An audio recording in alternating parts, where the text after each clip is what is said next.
Olá, com grande prazer que eu gostaria de iniciar a nossa parceria, estendendo agora a todos os nossos ouvintes, a parceria entre a radiologia intervencionista, os cuidados paliativos e para esse grande momento também é o primeiro podcast com esse título da Sobrice. Eu gostaria de chamar os nossos convidados, primeiramente as damas, né? Doutora Cecília Eugênio.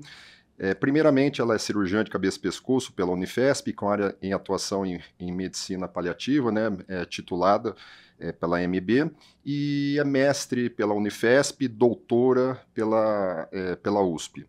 Já introduzi para cada um de vocês se apresentarem um pouco mais, também o nosso colega Yuri, é médico oncologista do Hospital Sírio-Libanês, do Hospital Santa Catarina, também pós-graduado em medicina paliativa e membro titular da SBOC, AMB. Bem-vindos. Obrigada. Obrigado, Vinícius, pela apresentação. Prazer estar aqui, contribuir para esse evento, que acredito que vai crescer cada vez mais, falando desse tema inovador, de certa forma, né? Para a gente sempre fazer esse papel de médicos que se reúnem de forma multidisciplinar, de múltiplas especialidades, incluindo tecnologias aí. A radiologia intervencionista, a gente tem contado com vocês, especialistas, cada vez mais na prática. Isso tem favorecido o principal objetivo, que é o nosso paciente, né? Um cuidado centrado no paciente. Muito obrigado. Vinícius, obrigada. É um prazer estar aqui num congresso de super especialistas falando de um tema que a gente não costuma ver tão junto, assim, integrado, e na prática a gente tem trabalhado bastante junto e visto quanto de benefício a gente agrega quando a gente une todas as especialidades em prol do melhor cuidado do paciente. Isso realmente nós estávamos conversando um pouquinho antes de entrar, realmente quando especialistas se unem, cada um com a sua ferramenta, em benefício do paciente, quem se beneficia são todos nós, né? O paciente, com certeza, melhorando o alívio da dor, sendo o seu tratamento alvo melhor também, e de certa forma a gente fazendo um bom trabalho. Mas como você mesmo disse, Cecília, a medicina paliativa, ela é um termo um pouco novo ainda, às vezes mal interpretado, e a gente vê isso na prática clínica, né? Então, assim, da onde que surgiu isso, né? Você vem da cirurgia de cabeça e pescoço, e o Uri é oncologista clínico, eu sou intervencionista, mas estamos todos nesse cunho de proporcionar, né, um tratamento do paciente. Quando começou isso no seu conceito, na sua vida pessoal? Na minha vida pessoal, isso veio no final da residência de cabeça e pescoço. Eu não tinha o conceito pré-formado já de cuidados paliativos. Eu fui convidada a fazer um curso, na época eu era R4, e eu saí desse simpósio com uma ideia de uma tese, assim, sabe? Foi aquele dia que, nossa, muitas coisas se iluminaram, assim. Sem saber, na cabeça e pescoço, a gente já fazia muito, porque nós tínhamos muitos casos que, apesar de operados, tratados, infelizmente a doença voltava e o paciente estava fora já de uma possibilidade de cura, mas a gente não tinha instrumentos para fazer isso da melhor forma, né? E daí a gente entendeu como importante agregar o cuidado paliativo para cuidar desses pacientes que tinham doenças graves e já não tinham mais uma possibilidade de cura, né? Foi aí que entrou o cuidado paliativo. Para oncologia, isso é bastante debatido, né? São conceitos também que não são muito antigos, mas são fundamentais. Eu acho que para pacientes oncológicos, integração de cuidados paliativos pelo oncologista clínico, pela equipe multidisciplinar, é fundamental para a gente fornecer a melhor assistência em todos os momentos do cuidado, desde o diagnóstico até linhas posteriores de tratamento.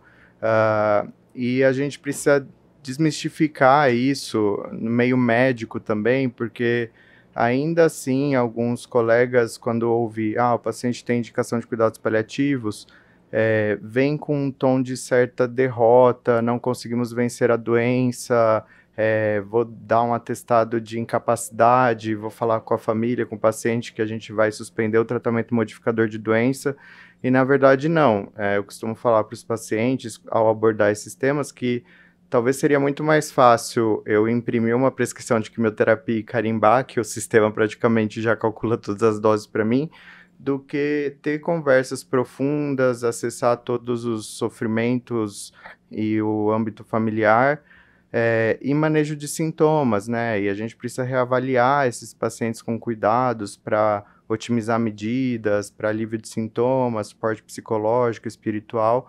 Então, eu acho que para a gente ser isso, o cirurgião que a Cecília estava falando, intervencionista, oncologista, equipe multi, enfim, todos os especialistas deveriam ter esses conceitos sedimentados e também um certo treinamento em comunicação de más notícias, em recalcular a rota e ficar acessível para tirar dúvidas, porque assim, a nossa sociedade também não entende muito bem esses conceitos, às vezes é aquilo, a gente sabe que os familiares muitas vezes estão angustiados, o próprio paciente está orientado e quer lutar pela vida, não quer morrer, né? A morte é muito, é um tabu ainda que a gente não fala abertamente, a gente não pensa sobre isso durante a vida, apesar da gente saber que todo mundo vai morrer. Então, quando um familiar chega desesperado e fala, doutor, eu quero que tente tudo, primeiro a gente tem que entender qual é a motivação e qual é a angústia por trás disso, né? E ressignificar algumas coisas, né? Na verdade, essa mensagem diz respeito, tipo, tudo que é possível e adequado sem causar muito sofrimento, porque eu posso prescrever alguma coisa que vai machucar muito o paciente, né? Eu posso só falar para um colega radiologista intervencionista, vamos fazer tal procedimento. E talvez a recuperação pós-procedimento seja muito demorada, o paciente não consiga ter alta, afunde, vá para UTI, então tudo tem que ser muito ponderado, né? Então, assim, a gente precisa integrar muito cuidados paliativos e o tópico desse podcast, dessa conversa, é extremamente relevante e vai se tornar cada vez mais. Cecília, o que você acha, assim, qual que é o momento, assim, na prática diária para a gente, vou pedir uma avaliação do paliativista, eu gostaria que o paliativista desse opinião, qual que é, na prática diária, porque realmente existe esses tabus, eu acho que não só com os pacientes, mas com os assistentes também, né? E a gente, quando está desse lado, né? Vocês também vêm da origem de estar do outro lado, é muito difícil a hora que a gente tenta indicar o psicólogo, o psiquiatra e o paliativista, né? Então, como que você vê? Existe um momento ideal nesse cenário que nós estamos agora? Eu acredito que o ideal seria desde o início, né, o paliativista estar participando da jornada do paciente. Mas nesse momento agora, essa introdução, o que você acha assim? Quando e como nós devemos fazer essa indicação? Perguntas de milhões, né? Na verdade, assim, a gente pode ver cuidados paliativos atuando de diversas formas. Eu acho que o que você diz é você chamar uma equipe especializada para entrar no caso. Uhum. O ideal seria que todo médico tivesse uma boa ideia do que é o cuidado paliativo, para que a gente já fosse fazendo isso no decorrer da história daquele paciente, para que a gente já fosse fornecendo tratamento para dor, orientação familiar, orientação sobre quais são os possíveis cenários diante daquela doença que ele tem, né?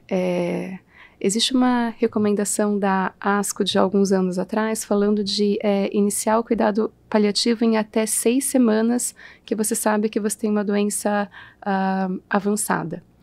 E daí, alguns anos depois, eles fizeram uma nova recomendação, colocando um filtro nisso tudo, porque, na verdade, a gente não tem equipe suficiente para fazer isso para todo mundo com 6 semanas. Né? 1 mês e meio que sabe que você tem uma doença grave, você já teria que ter paliativista atuando junto.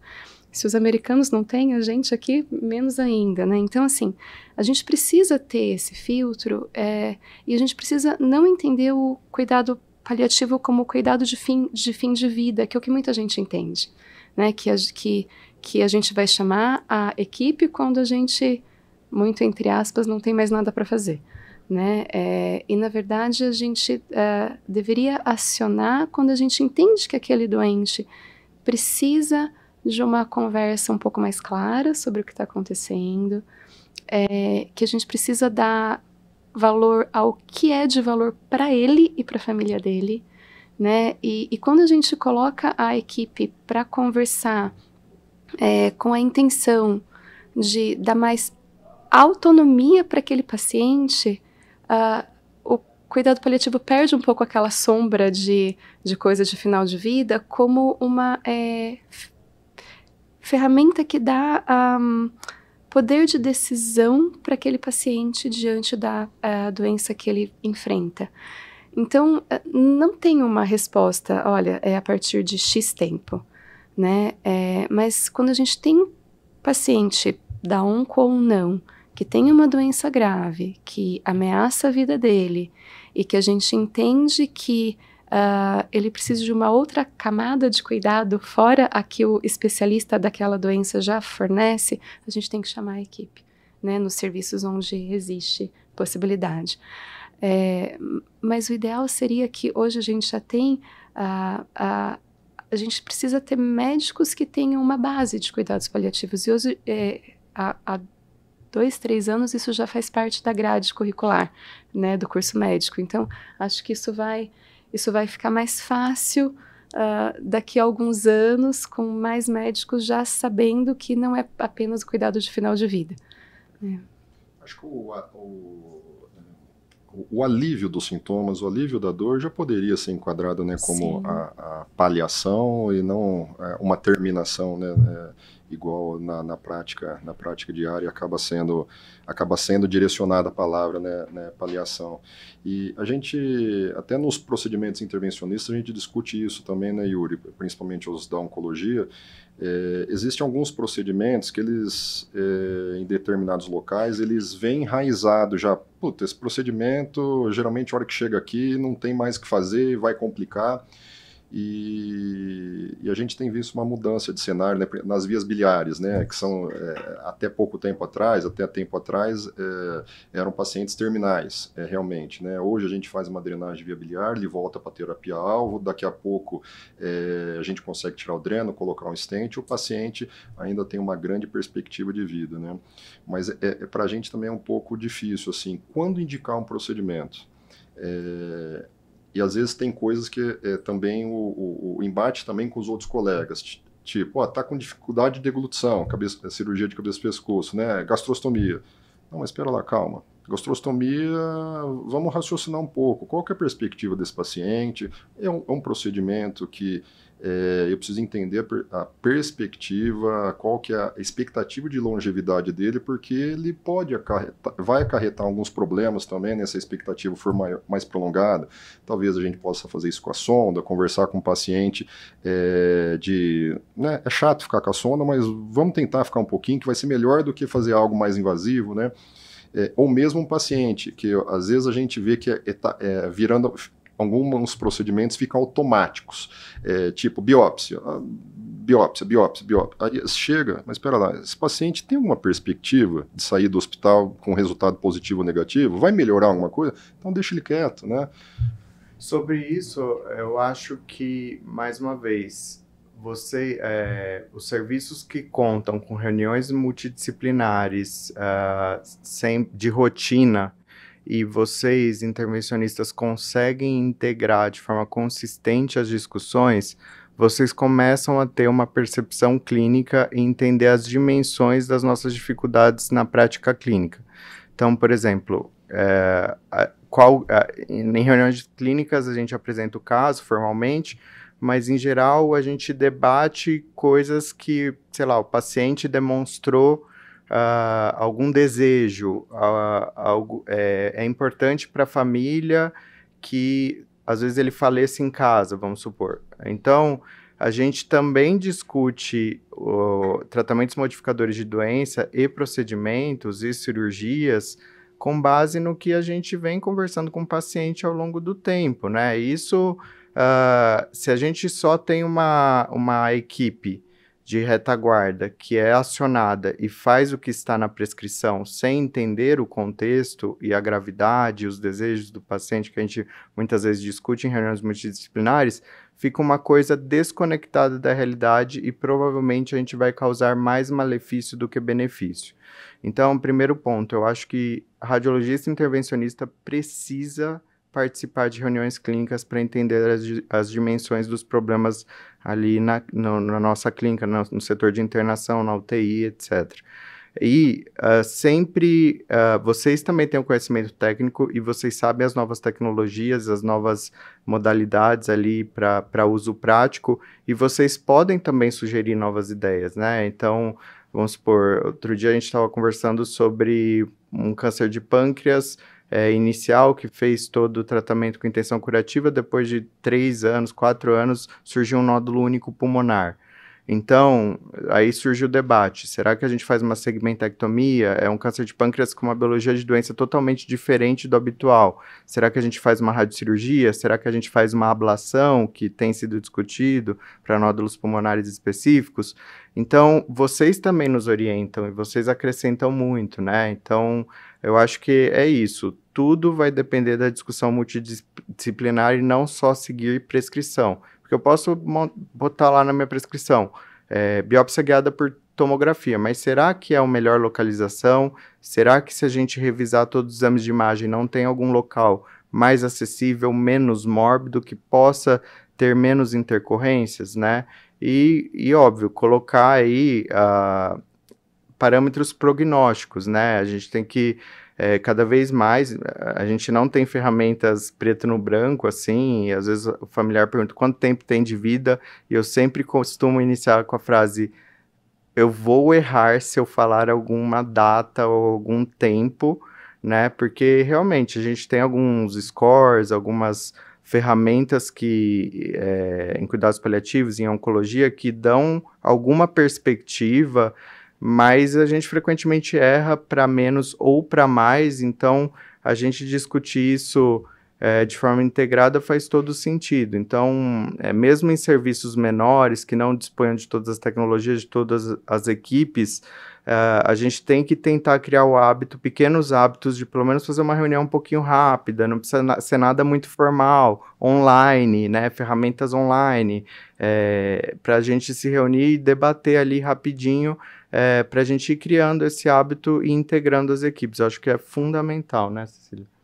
E assim, acho que aí o cuidado paliativo entra como a fonte da informação do que é de valor para aquele paciente, dentro de toda a técnica e todas as indicações e todos os scores e tudo. Então, assim, acho que a gente precisa ter essa parte técnica toda muito bem desenhada, e o ideal seria se a gente conseguisse discutir isso com o paciente para que o valor dele fosse o centro dessa balança decisória do que fazer, né? E muitas vezes a gente discute tanto entre a gente e aquele paciente só querer ir embora logo, né? Tá cansado de tudo aquilo, ou o contrário, não, preciso fazer tudo para quando eu for sair eu sei melhor daqui, ou eu não tenho quem cuide de mim em casa, como que vai ficar essa situação. Então, assim, são muitos fatores para a gente alinhar, sabe? Então, quando a gente discute toda a parte técnica, que é extremamente importante, necessária, a gente precisa trazer junto disso o que é de valor para aquele paciente, porque às vezes a gente discute gastrostomia e aquele paciente vai falar, não, mas comer para mim é comer por boca, qualquer outra coisa não é comer, então eu não quero, né? E daí você fala, não, mas a nutrição, mas a próxima linha de químio, mas isso tudo cai por água abaixo, né? Então acho que a gente precisa, na verdade, reunir esses fatores todos e levar o cuidado paliativo como a porta para a voz do paciente na tomada de decisão naquela história daquela doença. A gente está quase encerrando já, temos 3 minutinhos. Esse podcast, com certeza, ele vai alcançar toda a América Latina. Então, muitas das coisas nossas aqui provavelmente vai estar impactando alguém lá do outro lado, né? De forma positiva. Então, uma pergunta que eu acho que possa beneficiar quem está escutando lá do outro lado assim, meio jogo rápido, 3 minutinhos. Assim, o que você acha hoje o maior desafio que você tem e qual que seria o mundo ideal para os cuidados paliativos trabalharem? 1 minuto e meio cada um, né? Tudo bem? Tudo bem. Na minha opinião, hoje o maior desafio é você tirar o mito que a gente tem na nossa língua portuguesa da palavra paliativo como uma palavra que remete a uma coisa meio mal feita, né? Infelizmente, ela não tem a conotação que ela deveria ter de cuidado, de proteção, né? Que vem lá do latim. A gente usa paliativo de um jeito muito ruim. Então, para mim, esse é um grande desafio. E a gente só quebra isso quando a gente aplica e traz boas experiências para aquele paciente, para aquela família e para aquelas equipes que são beneficiadas também com a atuação. Então, tem muito trabalho. Para mim, o maior desafio além do ponto de vista técnico, estudos, enfim, aplicabilidade, manejo de toxicidades, no meio dessa correria toda, a gente conseguir se comunicar de forma efetiva, clara e empática com pacientes e familiares. Então, é isso que a Cecília falou, essa conotação ruim, esse estigma de morte, cuidados de fim de vida, cuidados paliativos, a gente precisa comunicar isso de uma forma mais acolhedora para o paciente familiar entender que ele merece dignidade e não precisa estar nos últimos dias de vida, não precisa ser só cuidados de final de vida. Às vezes, pacientes com cuidados paliativos ficam meses em cuidados paliativos e a gente alivia uma série de sintomas, a gente prioriza a voz dele como centro do cuidado, né? E a gente faz uma educação em saúde para o próprio paciente. Então, ele mesmo aprende a reconhecer e colocar em perspectiva do que ele gostaria e ele consegue se comunicar melhor e abrir esse canal de comunicação conosco, com a nossa equipe, para exatamente isso que a Cecília estava falando. A gente não propor coisas muito só do ponto de vista técnico, reunião multidisciplinar, e se esquecer de quem vai receber esse cuidado. Exatamente. Mas perfeito. Gostaria de agradecer imensamente a presença de vocês, 2 referências aqui nos cuidados com os pacientes, e de forma geral, acho que a mensagem que fica para todos nós, né, para a gente, para quem está assistindo, é esse engajamento na melhora do entendimento das equipes profissionais e do paciente que está do outro lado, também acatar o cuidado paliativo como algo benéfico, algo que vem trazer bem para o paciente. E, de forma geral, isso tem que ter um engajamento nosso profissional de educação, que é o que nós estamos fazendo aqui, e ação. E para que nós consigamos ter com os nossos pacientes respeito, proporcionando dignidade, né? Acho que é isso. Perfeito. Muito obrigado pelo convite, pessoal. Espero a gente fazer mais parcerias aí de educação médica continuada. Vinícius, muito obrigado, viu? Teremos com certeza. Obrigado, Cecília. Obrigado, Yuri. Obrigado a todos vocês que estão nos assistindo.